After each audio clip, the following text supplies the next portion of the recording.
حضرت یونس علیہ السلام فرمانے لگی جبریل میری اس بندے سے تو ملاقات کرا جو اس وقت دنیا میں اللہ کا سب سے زیادہ عابد بندہ ہے، سب سے زیادہ عبادت کرنے والا، اس سے ملا۔ حضرت جبریل کہنے لگے آئیے لے چلتے ہیں۔ تو جناب جبریل لے گئے۔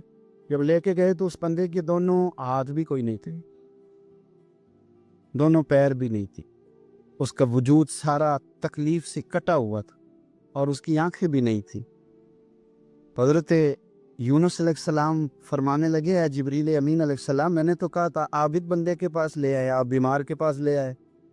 کہا یہ وہ بندہ ہے جس کو اللہ تعالیٰ نے سب سے زیادہ عبادت کرنے والوں میں لکھا ہے، ذرا آئیے اس سے بات کرتے ہیں۔ گفتگو شروع ہوئی۔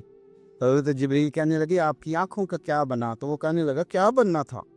جب تک میرے رب نے چاہا میں دنیا دیکھوں اس نے دکھائی، اور جب اس نے کہا کہ اب تیرے لیے بہتر نہیں تو وہ آنکھیں لے گیا تو جے سونا ہی میرے دکھ وچ راضی تے میں سکھ نو چن لے داواں وہ لے گیا۔ وہ جب تک اس نے چاہا میرے ہاتھ کام کریں تو کیے، جب اس نے چاہا نہیں ٹھیک تو وہ لے گیا۔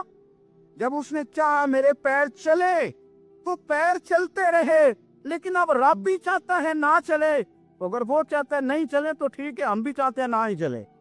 ختم ہو گئی بات۔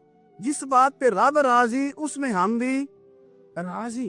حضرت سیدنا یونس علیہ السلام فرماتے ہیں میں سمجھ گیا یہ واقعی اللہ کا سب سے زیادہ عبادت گزار ہوا ہے، لیکن یہاں شکوے پریشانی ہی پریشانی، ذرا سی بات پہ تکلیف ہے، وہ آنسو جو صرف مصطفیٰ کے لیے بہانے چاہیے، وہ ہم نے اپنی چھوٹی چھوٹی پریشانیوں کے لیے، رزق کے لیے، اس کے لیے اس کے لیے